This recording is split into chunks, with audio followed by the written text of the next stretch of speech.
রামু, চাটা তাড়াতাড়ি খেয়ে নে বাপ, ঠান্ডা হয়ে গেলে আর মজা লাগবে না।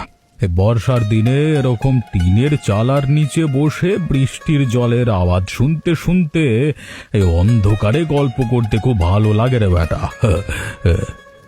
হ্যাঁ বাবু, কিন্তু ওই তেনাদের উৎপাত যদি আবার হয়?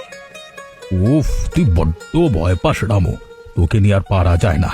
সারাক্ষণ শুধু তোর মাথার মধ্যে ভূতের গল্প চলছে একটু অন্ধকার হলেই।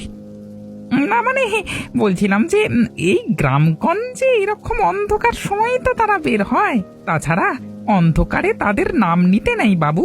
কোথায় কার নজর লেগে যাবে, কে কখন আমাদের উপর রেগে যাবে তার কি কোনো ঠিক আছে? দূর দূর দূর, তুই একেবারে দিনটা মাটি করে দিলি। এ বৃষ্টির রাতে ভূতের গল্প ছাড়া কি আর মজা আছে রে? এমনি গল্প চাইলে অন্য দিন, আর এমন দিনে ভূতের গল্প জমিয়ে তুলতে হয়। এসব কি আর একা একা হয়? দু তিনজন সঙ্গী থাকলে তবে ভালো হয়। কি রে ভাই কালু, তুইও ভয় পাচ্ছিস নাকি আমার মতো? কালু তোর মতো ভীতু নয়, বুঝলি তো। বলছিলাম বাবু, আমাদের পাশের গ্রামের ভূতের ঘটনাটা শুনেছেন তো? হ্যাঁ বাবু, সেই জন্যই তো আমি বেশি ভয় পাচ্ছি। আপনারা শুধু আমাকে ভীতু বলেন, এইদিকে সেইদিকে মানে যা ঘটনা ঘটছে আর কি, মানে জানলে আপনারও নিজেরও পিলে চমকে যাবে। কি বললি? কি আমি ভয় পাবো? আরে ভূত জম কাউকে ভয় পাই না আমি, তা জেনে রাখিস বেটা। এখন বল দেখি কি ঘটছে সেখানে। একটা খুনি ভূত নাকি সারাক্ষণ ঘুরে বেড়াচ্ছে সেখানে, এমনকি বেঘরে পেলে লোকের ঘাড় মোটকে রক্ত খাচ্ছে। তোর কথা শুনে তো মনে হচ্ছে ছোটবেলায় ঠাকুমার মুখে আজগুবি গল্প শুনছি। এরকম গাল গল্প আমরা ছোটবেলায় শুনতাম। হ্যাঁ বাবু, আপনি এটাকে গাল গল্প বলছেন? আমার তো ভেবেই গায়ে কাঁটা দিচ্ছে। কে জানে, হয়তো সে আমাদের আশেপাশেই আছে, আপনাদেরকে দেখছে। ধুর, তোদের কাছ থেকে কোনো খবর পাওয়া যাবে না। তোরা যদি ঠিক করে গুছিয়ে বলতে পারিস তবে ব্যাপারটা জমে যেত আজকে সন্ধ্যায়। অগত্যা তোদের থেকে যখন শুধু ভাটির গল্প ছাড়া আর কিছু জানতে পারবো না, তাহলে পটলকে ডাক, পটলের থেকে সব খবর জানা যাবে। সে বেড়া চারিদিকে খবর দিয়ে বেড়ায়। হ্যাঁ, ডাক।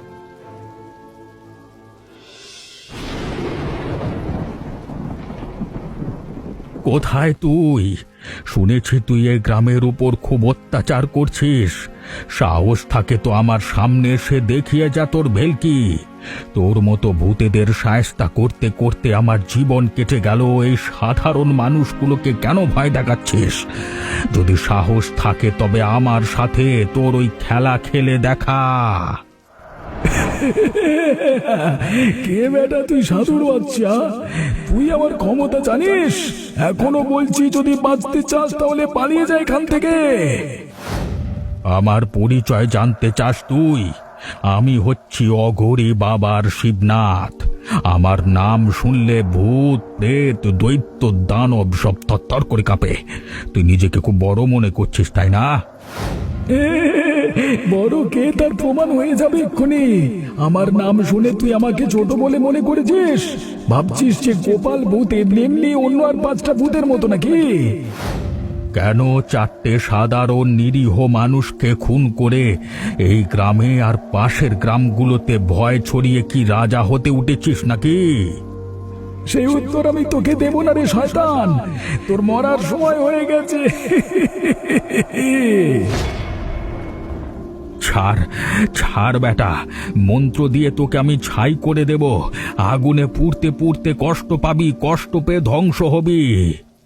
কই, এত চেষ্টা করছিস, আমি তো একটুও কষ্ট পাচ্ছি না, উল্টে কষ্ট পাচ্ছিস তুই। আমার হাতের আঙুলের নখগুলো তোর গলার ভেতরে চেপে বসছে। তোর তন্ত্রে আমার কোনো ক্ষতি হচ্ছে না, কিন্তু তোর গলার তুটিটা ফুটো হয়ে গেল রে।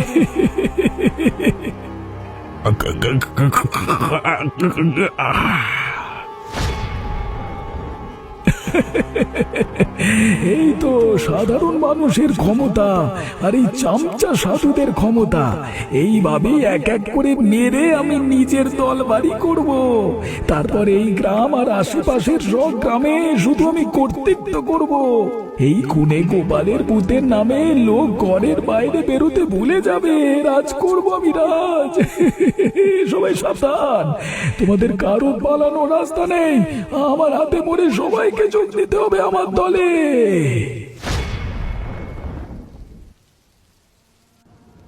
আমাকে একটু বসতে দেবেন আপনারা?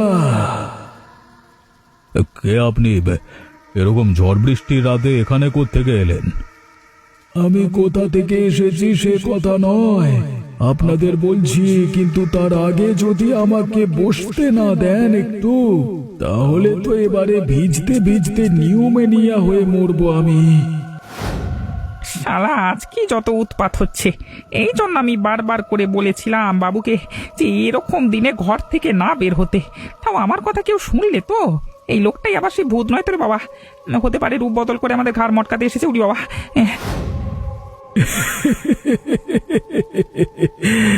আমাকে দেখে তোমরা ভয় পাচ্ছ নাকি? না মানে একটু অবাক হয়েছি আমরা সবাই আর কি। ঠিক আছে, বসো বসো, কেন বসো। কি হলো বসে থাকলে যে? এই তো বললে নিজের পরিচয় দেবে। কে তুমি? কোথা থেকে আসছো? দেখো বাবু, এখানে যখন এসেছো তখন এখানে নিয়ম পালন করতে হবে তোমাকেও। কি নিয়ম? নিয়ম হচ্ছে যে এখানে আমরা যে গল্পের আড্ডা বসাই, সেখানে প্রত্যেককে গল্প বলতে হয়, সেটা নিজের অভিজ্ঞতা থেকে এবং আশেপাশের পরিবেশ থেকে। তুমি নতুন মানুষ এসেছো, তাই তোমাকেও শোনাতে হবে তোমার জীবনের গল্প এবং তোমার পরিচয়। না হলে এখান থেকে চলে যাও ভাই। এরকম চাদর মুড়ি দিয়ে এখানে বসে থাকবার কোনো মানে হয় না। আসলে আমার ঠান্ডা লাগছে তো, তাই চাদরটা ঢেকে রেখেছি। আশেপাশের যে ভূতের গল্প চলছে তা আপনি বিশ্বাস করেন? আমার বিশ্বাস করা বা না করায় কিছু কি আসে যায়? তুমি যদি সে বিষয়ে কিছু জানো তাহলে বলো। আসলে আমাদের গ্রামের পটল বলে একটা ছেলে আছে, সে অনেক কিছু জানে, কিন্তু তাকে এই ঝড় জলের মধ্যে এখন ডেকে আনা সম্ভব হচ্ছে না। আমি যতদূর জানি ওইসব প্রেম পীড়িতির ব্যাপার। ভূতের গল্প কতটা সত্যি তা নিয়ে আমারও সন্দেহ আছে। তার মানে তুমি বিশ্বাস করো না? দেখুন বাবু, এই গ্রামে গঞ্জে কোনো কিছু ঘটলে তা নিয়ে খবর ছড়ায় তার 10 গুণ। এই ব্যাপারেও যে তেমন হচ্ছে না কি করে বলুন, বলুন তো। তবে যা রটে তার তো কিছুটা ঘটে নাকি? আর কোনো ভূত কি আর এমনি স্বাদ করে মানুষ খুন করতে চায়? সে ভূত একটা সাধু বাবাকেও মেরে ফেলেছে বলে আমি জানি। লোকে যখন বলছে তখন সত্যি বলে মেনে নেওয়াই ভালো। বাবু, লোকটার গলা শুনেছেন কিরকম? অন্ধকারে কিন্তু আমরা এখনো মুখ দেখতে পেলাম না। কোনো মানুষের গলা কি ওরকম হয় নাকি? তুমি কি বলতে চাইছো বলো তো ভায়া? তোমার কথার মধ্যে বিস্তর অসঙ্গতি দেখতে পাচ্ছি আমি। আমি গল্প আড্ডাবাজ মানুষ হলেও ভুলে যেও না যে আমি এই গ্রামের মোড়ল। যদি শোনার সৎ সাহস মনে থাকে তাহলে শুনুন। আমার বলতে কোনো আপত্তি নেই, কিন্তু সেই গল্প শুনে হয়তো আপনাদের মন খারাপ হয়ে যাবে, অথবা রাগ হবে, অথবা পিলে চমকে যাবে। সেটা না হয় আমরাই ঠিক করব। এখন তুমি তাড়াতাড়ি বলো তো কি বলবে।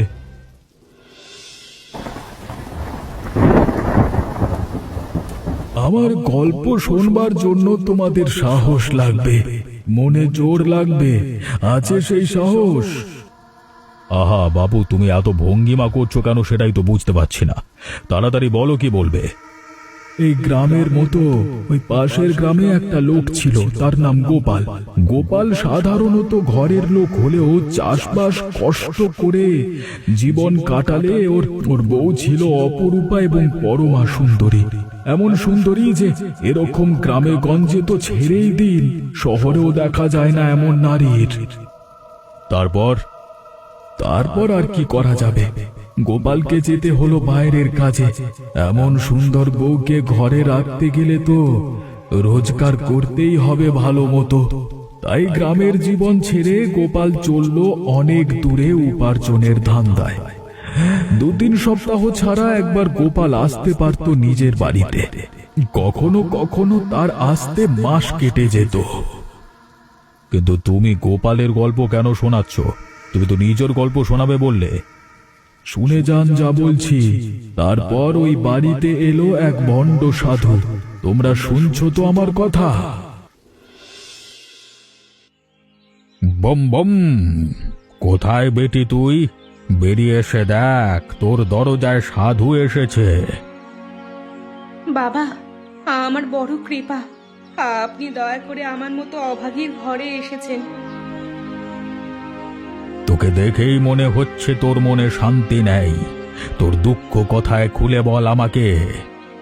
বাবা, আপনি তো দেখছি অন্তর্যামী, তাহলে তো এটাও বুঝে ফেলেছেন যে এই যুবতী বয়সে আমার স্বামী বাড়িতে থাকে না, মনটা সেজন্য একদম ভালো থাকে না আমার।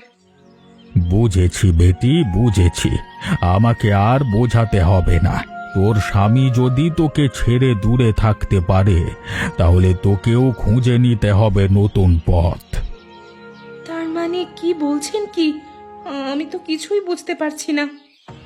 আমি আজকে যেমন সময় এসেছি, কালকে ঠিক সেই সময় একজন ফেরিওয়ালা আসবে তোর বাড়িতে। মনে রাখবি, সেই তোর ভবিষ্যৎ বদলানোর চাবিকাঠি হবে। আমার উপরে বিশ্বাস আছে তো? হ্যাঁ বাবা, আছে আছে। আপনার মতো সাধু মহাত্মা মানুষের ওপরে ভরসা করব না তো কারো উপরে ভরসা করব? যে ফেরিওয়ালা তোর বাড়িতে আসবে, যদি তার উপরে ভরসা করিস, তবে সে তোকে সমস্ত অশান্তি থেকে দূরে নিয়ে যেতে পারবে। মনে রাখবি, সব কিছু কিন্তু করতে হবে তোকে খুব গোপনে। লোক জানাজানি হয়ে গেলে মস্ত সর্বনাশ হবে। আমি হলাম অন্তর্যামী। এই বাড়িতে এসেই বুঝেছিলাম কিছু একটা গন্ডগোল আছে। তার উপরে তোর এমন সুন্দর চাঁদপানা মুখটা দেখে আমার মনটা ভরে গেল। তাই আমি তোকে সমাধান দিয়ে যাচ্ছি। চললাম বেটি, ভালো থাকিস।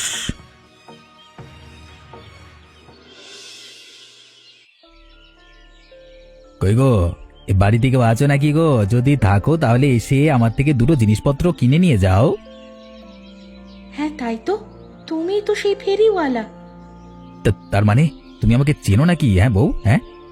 হ্যাঁ, সাধু বাবা কালকে যে সময় এসেছিল তুমি তো সেই সময়ই এসেছো। তোমার কথা সাধু বাবা আমাকে বলেছিলেন।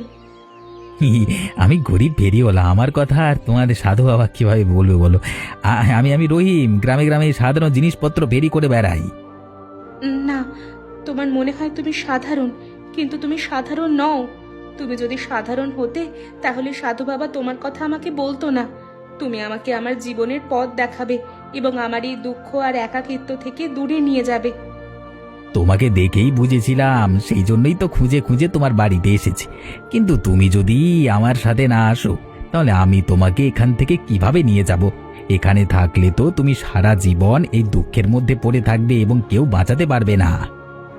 আমি আর পারছি না গো এখানে থাকতে। তুমি আমাকে দয়া করে বাঁচাও। তুমি যদি আমাকে নিয়ে যেতে চাও, তাহলে আমি এক্ষুনি এই মুহূর্তে তোমার সাথে চলে যাব। তাহলে চলো, আর দেরি করে লাভ নেই। তোমার স্বামী যদি এসে যায় তাহলে গন্ডগোল হয়ে যাবে। চিন্তা নেই, আমারও কেউ নেই আর তোমার লোক থেকেও নেই। দুজনে মিলে এখান থেকে অনেক দূরে গিয়ে সুন্দর করে জীবন কাটাবো। কেউ আমাদের বাধা দিতে আসবে না। ঠিক আছে, চলো চলো, পালিয়ে যাই। শয়তানের বাচ্চা, এখানে এসে তোরা লুকিয়ে আছিস?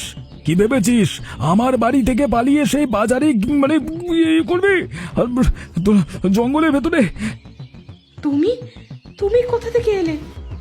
কি ভেবেছিলিস আমার ঘরের বউ হয়ে বাইরের এই লোকটার সাথে পালিয়ে এসে আমাকে ধোকা দিয়ে বেঁচে যাবি? কেন রে শয়তানি মেয়ে ছেলে, তোকে আমি কোন কষ্টটা দিয়েছিলাম? আমি তোকে কি দিইনি? কোন সুখ আমি তোকে দিতে পারিনি বল? ওগো, তুমি এরকম করছো কেন? শান্ত হও।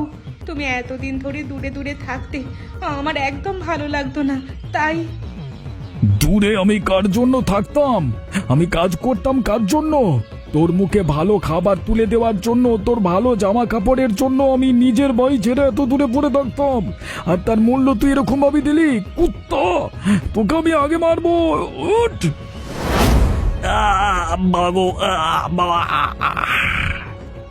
হায় সর্বনাশ, এটা তুমি কি করলে? সাধু বাবা আমাকে বলেছিল যে এর থেকেই আমার জীবনে সুখ আসবে, আর তুমি ওকে মেরে ফেললে। তোর সাধু বাবাকে যদি সামনে পেতাম, তাহলে তার মাথাটাও এইভাবে ফাটিয়ে দিতাম। তোকেও মারবো আমি, মোর মেয়ে ছেলে। আহ! থাকো, আর বেরো না, মরে যাবো। শয়তান মেয়ে ছেলে, তুই আমার জীবনটা নষ্ট করলি। আমার এত শখ, এত স্বপ্ন করে গড়ে তোলা আমার বাড়ি, আমার কাজ তুই এইভাবে শেষ করে দিলি। গ্রামে আমি মুখ দেখাতে পারবো না কোনোদিন তোর জন্য। তুই এত স্বার্থপর, এত রূপের দেমাগ তোর। একটু রূপ আছে বলে কি তোর যা ইচ্ছা করবার অধিকার আছে নাকি? দেখ দেখ, তোকে মেরে তোর সব রূপ আমি থেতলে দিয়েছি। এবারে তো কেউ দেখলেও তোকে চিনতে পারবে না। আর কি করবি রে? এবার শুনলেন তো আপনারা পাশের গ্রামের ভূতের অত্যাচারের গল্প। বুঝতে পারলেন কিছু? কই কিছুই তো বুঝলাম না। সে ভূত কিভাবে উৎপত্তি হলো?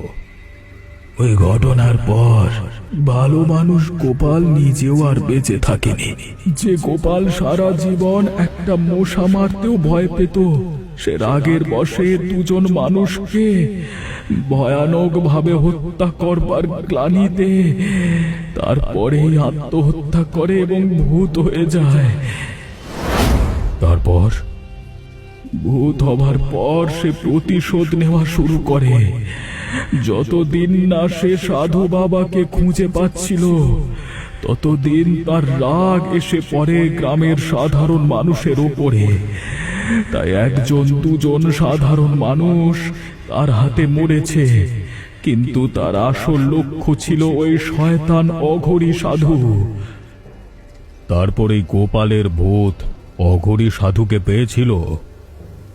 এই কিছুক্ষণ আগে ঝড় বৃষ্টির রাতে ওই শয়তান সাধুকে মেরে শান্তি পেয়েছে গোপালের ভূত। আর ওই গ্রামের লোকেদের কোনো ভয় নেই। অবশ্য মারা যাওয়ার আগে প্রচন্ড লড়াই হয়েছে। লড়াই মানে কিরকম? সাধু তন্ত্রবিদ্যা জানলেও মানুষের খারাপ কাজে ব্যবহার করত। গোপালের উপর সে নিজের তন্ত্রবিদ্যা খাটানোর চেষ্টা করেছিল, কিন্তু গোপালের রাগের সামনে সে কিছুই করে উঠতে পারেনি। তাই তাকে ভয়ানক নিষ্ঠুরভাবে হত্যা করে বটতলায় ফেলে রেখে এসেছে গোপালের ভূত এই বৃষ্টির মধ্যে। আপনারা কালকে সকালে সব খবর পাবেন। সবই তো বুঝলাম, কিন্তু এই লোকটা এত কিছু জানলো কি করে? হ্যাঁ ভাই, আমারও তো সেটাই জানবার। কি জানতে চান আপনারা? আমি তো সব সত্যি কথাই বললাম আপনাদের, আর কোনো ভয় পেতে হবে না আপনাদের। কিন্তু এটা তো বুঝলাম না যে তুমি কি করে জানলে এত সব কথা। গোপালের জীবনের কাহিনী তুমি এত ভালো করে জানলে কি করে? আর তাছাড়া তোমার মুখ তো দেখতে পেলাম না একবারও। এতক্ষণেও কি তোমার ঠান্ডা যায়নি যে মুখ থেকে কাপড় বা চাদর সরাতে পারলে না? আপনারা তাহলে আমার পরিচয় এখনো বুঝতে পারেননি। আমাকে তাহলে আপনারা এখনো দেখতে চান? দেখুন তবে। ও বাবা গো, ও সত্যি করে ভূত, বাঁচাও!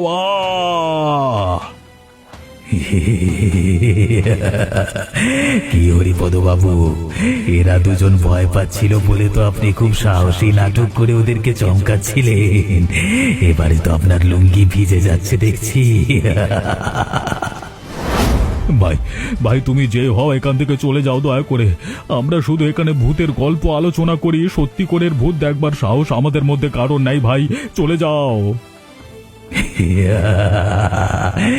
যখন বেঁচে ছিলাম তখন আমাকে কেউ কোনোদিন পাত্তা দেয়নি, আর এখন মরে যাওয়ার পরে দেখছি সবাই আমাকে ভয় পাচ্ছে।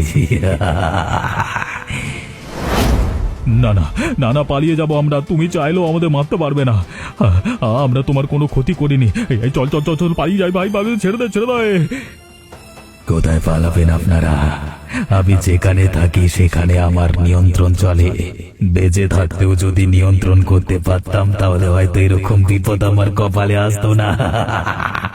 আমার ইচ্ছা ছাড়া যে আপনারা পালাতে পারবেন না।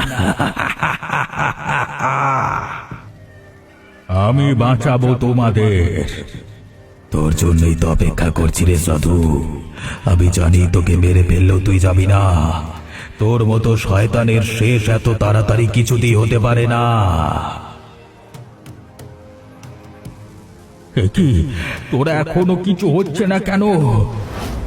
এবারে অন্তত সবার সামনে বল যে তুই কেন আমার এত বড় সর্বনাশ করলি, বল। বলে দাও গো সাধু বাবা, বলে দাও। তুমি তো নিজেও মরেছ, আমাদের কেন মারবে বলে দাও। তুমি যদি সত্যটা বলে দাও বেঁচে যাব।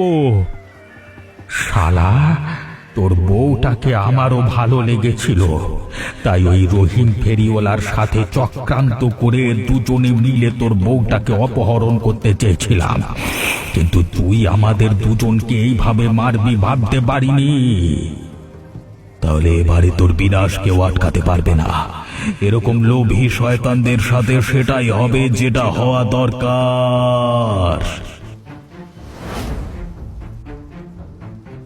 তোমরা আর ভয় পেও না, আমার প্রতিশোধ নেওয়ার ছিল হয়ে গেছে, আর আমি কোনোদিন তোমাদের বিরক্ত করতে ফিরে আসবো না। চললাম। সত্যি বলছো আর কোনোদিন ফিরে আসবে না? আর আমাদেরকেও ক্ষমা করে দিও যে আমরা মোড়ল হয়ে আমাদের অঞ্চলে এরকম ঘটনা আটকাতে পারিনি। আমি কোনোদিন ফিরে আসবো না, কিন্তু সমাজে যদি কখনো আবার এরকম ঘটনা ঘটে তখন আবার নতুন করে গোপালের ভূতের উৎপত্তি হবে।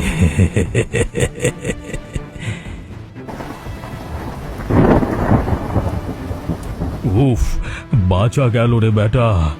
আজকের যা অভিজ্ঞতা হলো, এরপর আর ঘরে ফিরে যাওয়া যায় না, আর আমার শরীরে শক্তি নেই, বাকি রাতটা এখানেই বসে কাটাতে হবে।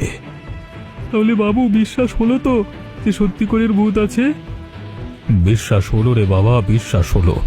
আর রামুর ওপরে হাসবো না আর কোনো দিন। যা হয়েছিল তাতে তো একেবারে আমার প্রাণ গলার কাছে উঠে এসেছিল। তবে একটা জিনিস ভাবছি, আমাদের গ্রামের আশেপাশে এরকম ঘটনা ঘটে গেল, অথচ আমরা কিছু করতে পারলাম না। আমরা সারা দিন এখানে বসে বসে ভূতের গল্প নিয়ে আলোচনা করি।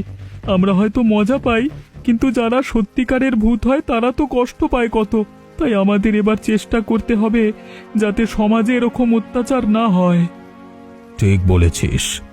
আচ্ছা, তোমরা বলতে পারবে গোপাল কেন দূরে কাজে যেত? উত্তরটা কিন্তু তোমরা কমেন্টে জানিও। আর আমাদের গল্পটা কেমন লাগলো সেটা জানাতে ভুলবেন না, আর চ্যানেলটাকেও সাবস্ক্রাইব করতে ভুলবেন না। আর ভেবো না যে আমি চলে গেছি, আমি আড়াল থেকে সব দেখছি।